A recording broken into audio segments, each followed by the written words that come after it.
All truth is God's truth. Listen carefully for the word of God as it comes to us from the book of Proverbs, starting in chapter 2. My son, if you accept my words and store up my commands within you, turning your ear to wisdom and applying your heart to understanding, indeed, if you call out for insight and cry aloud for understanding, and if you look for it as for silver and search for it as for hidden treasure, then you will understand the fear of the Lord and find the knowledge of God. For the Lord gives wisdom. From his mouth comes knowledge and understanding. God holds success in store for the upright and is a shield to those whose walk is blameless. For he guards the course of the just and protects the way of his faithful ones. Then you will understand what is right and just and fair, every good path. For wisdom will enter your heart, and knowledge will be pleasant to your soul. I was an atheist. If you had asked me, why do you not believe in God? I would have answered, look at the universe we live in. Mostly empty space, completely dark, unimaginably cold. Most scientists think it improbable that any planet in our solar system sustains life. And Earth herself existed without life for millions of years, and may exist millions more after life has once again left her. And what is life? So arranged that creatures live only by preying on another. In the lower forms, this means only death. In the higher forms, something called consciousness enables the living to experience pain. Creatures are born in pain, live by inflicting pain, and mostly die in pain. In the most complex of all creatures, man, another quality appears, reason. And by reason, we can foresee our own pain. This we call suffering. We can foresee our own death while keenly desiring to go on living. Reason enables humans to invent hundreds of ingenious ways of inflicting a great deal more pain than we could have done as irrational creatures. Oh, this power we have exploited to the full. History's our record of crime, war, disease, terror, with just enough happiness to give us an agonized fear of losing it. And when lost, the poignant misery of remembering how good it felt. Every now and then, our condition is improved by what we call civilization. But all civilizations pass away. That our own civilization will pass away is surely probable.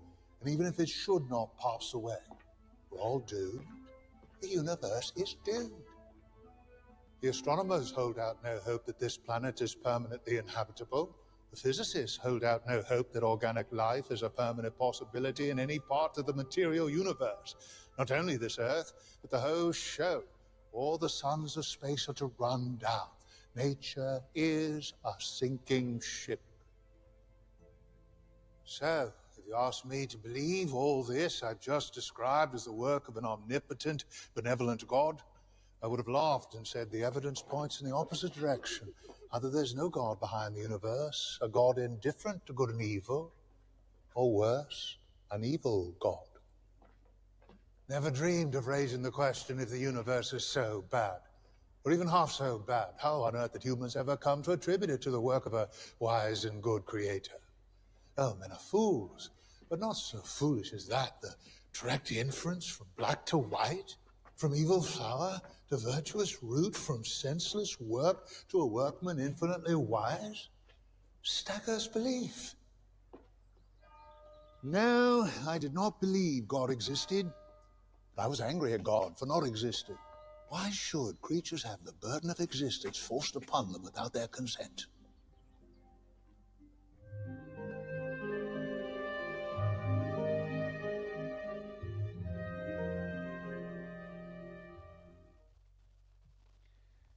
So should we just pack it all in and go home right now? You know, firmly nestled on this corner, if I got this right, we have UCLA, Caltech, the Getty, SpaceX, Google. We've got the Grumman Corporation, the Rand Corporation, Rocket Lab that way. This congregation can't afford the luxury of checking our brains at the door when we come to church, of trusting God with our lives if we can't trust God with our minds. I feel like maybe in some ways never before have so many been asking whether Christianity is nothing more than a delusional fantasy for the hopelessly weak-minded, or some kind of fanatical crutch to help backward, unenlightened tribalists harken back to some other era in time while bullying their way through life with blinders on. I told you in our series In Doubt that when I was coming to faith as a teenager, I had a lot of questions about God. Coming out of an academic family with a scientific worldview, I had pretty much accepted this idea that faith and science were pretty much incompatible, that smart people couldn't, or at least didn't, believe. And yet, I felt more and more that everything that Jesus said and taught, everything that I was reading in the Bible just rang out with such honesty and truth and clarity. Like Rob Bell says, it felt like the Christian faith seemed to expose us to reality at its rawest. I had read many books before, but I had never read a book like the Bible that read me. It talked about who I am, and what I'm like, what we are like. It challenged so many of the lies and wishful thinking that our society teaches us to tell ourselves. Every page I turned, every story I read, it was like, yes, this is me, this is us, this is who we are and what we could be like. This is what I could be like. And I had seen the difference that Jesus and his teachings had made in the lives of people that I admired immensely. These people, they were smart and successful and intellectual people. And much more importantly, they were good people who were kind and fun and strong and thoughtful and engaged in our world. A few of them invited me as a high school freshman into a men's small group, and I use that term very loosely, where they were studying the Screw Tape Letters of all things by C.S. Lewis, the man who is in this clip, or the depiction of him in this movie that Eric David showed us 2 weeks ago as part of our Lenten series, The Most Reluctant Convert. Great movie. And I didn't realize when I started exactly who C.S. Lewis was, this man. Or these Screw Tape Letters, which is a fictional account from a senior devil writing to his junior apprentice about how to tempt and trip up their human patient. And every week, these letters had so much insight. They were written so smartly. They were just so true and real. A lot of it was stuff that we don't like to admit to ourselves, but we need to admit if we are going to grow stronger, if we are going to become more. And it was there in that Bible study that I found out that C.S. Lewis was the same guy who had written one of my childhood favorites, The Lion, the Witch, and the Wardrobe. The same guy who was just railing against theism in this video and went on for much of his life to be a staunch atheist, kicking and screaming, had actually gone on to become one of the world's greatest Christian apologists. Known as the Apostle to the Skeptics, Lewis has helped, with his amazing writings about God and life and faith, more intellectuals and skeptical cynics across the line to faith than maybe anyone else. I didn't know that the whole Narnia series had been written on one level as an apology and explanation of the Christian faith, and that Lewis, a scholar and professor at both Oxford and Cambridge, had come to the Christian faith through his good friend, get this, J.R.R. Tolkien, who I had no idea was a Christian all of those years in 5th and 6th grade when I was devouring The Hobbit and Lord of the Rings. But since that time, I have never again questioned whether smart people can believe. I want to be clear, there hasn't always been this antagonism between faith and academia, between faith and science. The truth is that the rise of science and the scientific method grew directly out of the Christian faith. Science as we know it was born out of the basic theological assumption of a monotheistic worldview, which led people to expect a certain uniformity to nature that they believed could be counted on for providing constant laws through time and space. Because they believed in a rational, intelligent, good God, that he had created the universe, they assumed that they could study it and count on the world to be ordered and intelligible. Our faith has also provided many, if not most, of our world's most brilliant and prolific scientists. Copernicus, who laid the foundation for modern astronomy, is considered to have sparked the entire scientific revolution by first suggesting that the earth revolves around the sun, was a churchman first, and a canon very similar to an elder at his cathedral in Frauenburg. Galileo was not only the founder of modern mechanics and experimental physics, but the first to argue that the earth was not the center of the universe, and a firm believer who is fond of saying there are two big books in this world, the book of nature and the super book of nature that we call the Bible. Johannes Kepler, the founder of modern optics, was a deeply sincere Lutheran who saw himself as thinking God's thoughts after God. And perhaps the greatest scientist of all time, Sir Isaac Newton, the man who made countless discoveries in optics and astronomy and calculus, all while forming the laws of gravity, was well known not only for his scientific books, but his theological books and commentaries as well. It was sort of his side hobby. In fact, Newton used to argue to anyone who was willing to listen that his theological books were actually more important than his scientific ones. The list goes on and on. Robert Boyle, Joseph Lister, Louis Pasteur, Gregory Mendel, Lord Kelvin, nearly all of history's first and greatest scientists were all deeply committed Christians. James Simpson, who pioneered the use of anesthesia in surgery, when he was asked what his most important discovery was, he said it was the day he discovered Jesus Christ. Of course, I would agree, but I'm also glad that he invented anesthesia.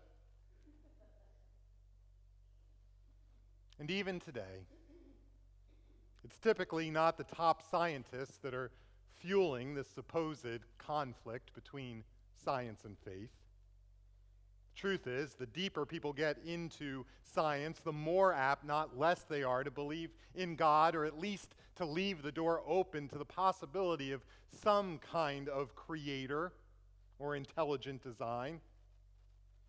I know I just said this in the last series, but Albert Einstein, a Jew by birth, spent most of his life a staunch atheist, just sure that either he or some human being was going to eventually discover all of the secrets and the mysteries of our universe. And yet the older and wiser he got, the more he discovered, the deeper he dug, the more confident he became in what could and couldn't be known by science, the more religious he became. Albert Einstein died just 5 doors down from my dormitory at Princeton in his little house, a devout Jew, writing as one of his final parting shots this: a legitimate conflict between science and religion cannot exist. Religion without science may be blind, but science without religion is lame. Albert Einstein said that.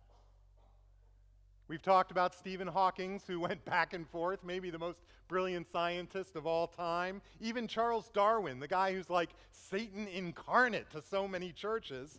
Towards the end of his life, he wrote this: "It's nearly impossible to conceive this immense and wonderful world, including human beings, to be the result of blind chance or necessity. When thus reflecting, I feel compelled to look to a first cause, having an intelligent mind, and I deserve to be called a theist." Does that seem unbelievable? Like I'm making it up or something? Why don't we ever hear this stuff? Perhaps the most fascinating thing about modern science is that every new discovery just makes it harder and harder to believe that all of this was just an accident. Secular scientists have recently attempted to calculate the odds of life forming here on Earth under its own power. They have figured out that it's roughly about 100 billion to 1, give or take a billion. One scientist, Chandra Wickramasinghe, has said that it is basically the equivalent of taking a Boeing 747, which has about 6 million different parts, completely disassembling it, scattering it out over a football field, and then waiting to see what happens. Throw in some lightning strikes, some earthquakes, fires, and floods, and then wait for about 13 billion years, which is science's best guess at the age of the universe, and just see what happens. Chandra says that the statistical chances of life just happening to form on its own on this planet is about the same as the chances of those 747 parts forming themselves into a fully operational jumbo jet. Now, of course, there are many scientists that will say, I know, it's unbelievable. 100 billion to 1. That is precisely why it is such a mind-blowing coincidence. Well, in the church, we have a name for those kinds of coincidences. We call them miracles. I mean, might it be fair to say that it might take just as much imagination to not believe in God as it does to believe? That it might actually be easier to imagine that God made something out of nothing than to believe that nothing made something out of nothing. All I know for sure is that the longer I remain a Christian, the less contradictions I see between my faith and science. Now, perhaps that's because I cling a little less tightly to all of my neatly packaged theologies and my need to control it all, as I allow science to inform my faith, and my faith to shed light on and circumscribe the boundaries of my science. Perhaps I've just realized how much these two disciplines actually have in common.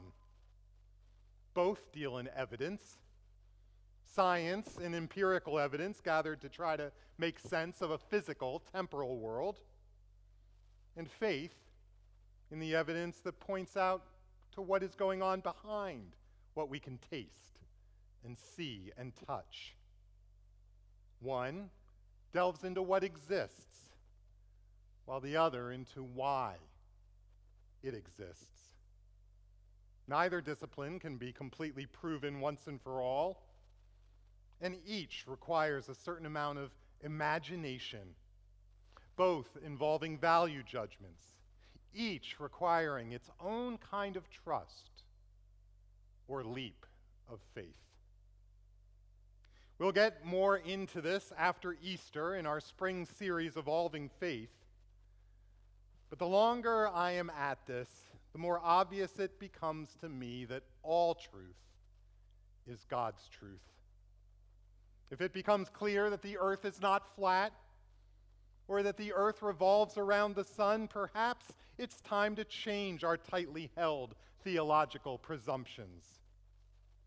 If it becomes obvious that women are at least as good leaders and preachers as men, or that God loves every one of us no matter who we love, then maybe it's okay to reevaluate some of our long-standing, cherished biblical interpretations. For I believe in ultimate truth, but I also believe in only partial perception.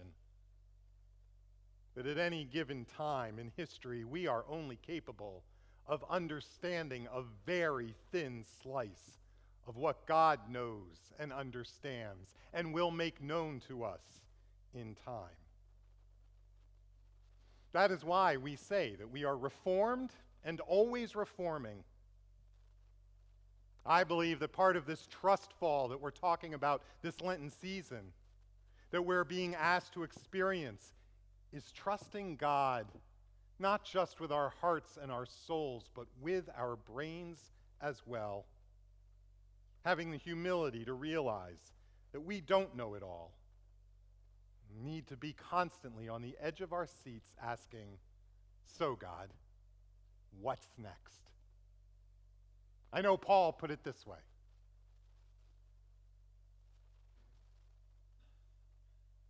For the message of the cross is foolishness to those who are perishing, but to us who are being saved, it is the power of God. For it is written, I will destroy the wisdom of the wise, the intelligence of the intelligent I will frustrate. Where is the wise person? Where is the teacher of the law? Where is the philosopher of this age? Has not God made foolish the wisdom of the world? For since in the wisdom of God, the world through its wisdom did not know him, God was pleased through the foolishness of what was preached to save those who believe. Jews demand signs and Greeks look for wisdom. But we preach Christ crucified, a stumbling block to Jews and foolishness to the Gentiles. But to those whom God has called, both Jews and Greeks, Christ the power of God and the wisdom of God. For the foolishness of God is wiser than human wisdom, and the weakness of God is stronger than human strength. Don't be fooled. You need faith to enter into scientific study, academia, or the Christian life. In either case, you need to commit to let go of your need to control, and you need to be able to imagine. Imagine what it would mean for the universe, for our world, for our life, if this was true. And it's not until you take that leap that you suddenly find that things that seemed foolish before suddenly make sense. Time travel and black holes actually become possible. And 747s are created from a heap of scrap metal. Your wisdom becomes foolishness, and God's foolishness becomes your wisdom. Humility blossoms, assumptions are challenged, inquiry grows, laws are broken, the impossible happens, and cups are filled. It makes no sense, but it no longer needs to make sense, because in the most fundamental, the most empirical way of all, the hypothesis is proven.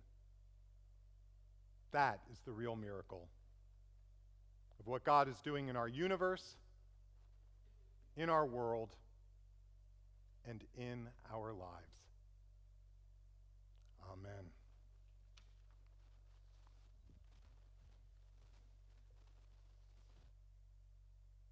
Some time in silent meditation in these final weeks of Lent as we approach Holy Week and Easter. What inside of you, which part of your heart, your mind, your soul does God want to have access to? Let's spend some time in prayer and meditation.